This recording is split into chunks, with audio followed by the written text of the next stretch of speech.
In June 2014, the EPA proposed a new ruling under the Clean Air Act, Section 111D. The Clean Power Plan requires a reduction in national carbon emissions from power plants by 30% by 2030.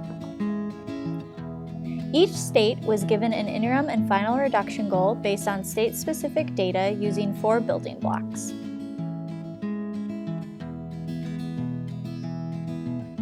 States have been given the flexibility to decide how to reach their goal. They can participate in a multi-state plan to meet some or all of these goals. States can choose to partner with states that are in their region or states that are not contiguous with their borders. The Minnesota Pollution Control Agency is leading Minnesota's plan preparation and needs to answer the following key question. Should Minnesota choose to submit its own plan or join a multi-state plan? One multi-state plan that Minnesota could participate in would be a regional plan carried out by MISO, the RTO that manages the electric grid in Minnesota and 14 other states. MISO sees many benefits to a regional plan. MISO is an established RTO with a history of multi-state collaboration. Compliance with the EPA's Clean Power Plan is yet another opportunity for MISO members to take advantage of that regional opportunity that they are already in. Their analysis shows that a MISO-wide regional plan would create $3 billion in annual cost savings over smaller plans.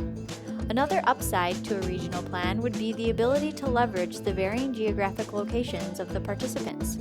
For example, different regions have different potential for renewable resources, such as wind.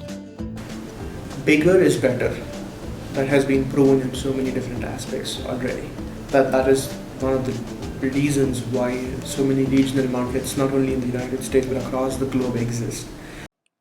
Additionally, the multi-state plan would account for the fact that the flow of electricity does not respect geographic borders or boundaries. If the states decide to go it on their own, I would really caution them at least to collaborate and coordinate with their neighbors, because electrons never knew state boundaries, and this is a new line that we are trying to draw. This plan would also be helpful for utilities whose generation is located in a different state than its load. Our utilities that serve Minnesota have footprints that are bigger than Minnesota. If we just use Minnesota's borders, then some of those utilities are not going to be able to take advantage of the real footprint of generation and their broadest opportunity for compliance options. To the extent that you narrow that down a little bit, it's going to make it a little bit harder to comply with and probably a little more expensive. There are also some drawbacks and challenges of a regional plan. The first challenge is associated with the planning and design of a market construct, such as who should pay and who should benefit. There is also a potential challenge with the issue of regulation. Currently, FERC regulates interstate sales of energy. However, the development of these carbon reduction plans are due to an EPA ruling. Who would regulate in this situation? A drawback to participating in a multi-state plan is that the development requires more coordination, which may impact the amount of time Minnesota has to reach its interim goal. EPA has tried to recognize that multi-state plans will take more time and you get an extra year. I'm not sure that's really enough time to work out all of these kinds of details. Is there a way to develop a plan that gives you 2 possible paths?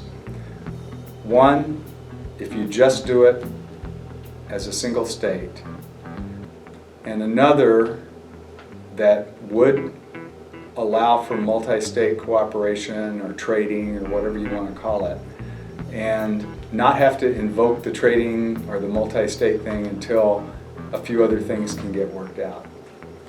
And I'm thinking that if we can figure out what that looks like, that's going to be more likely the kind of path that we might take.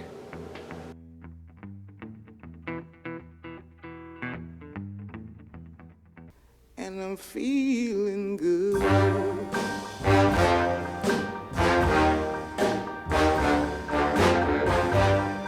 Fish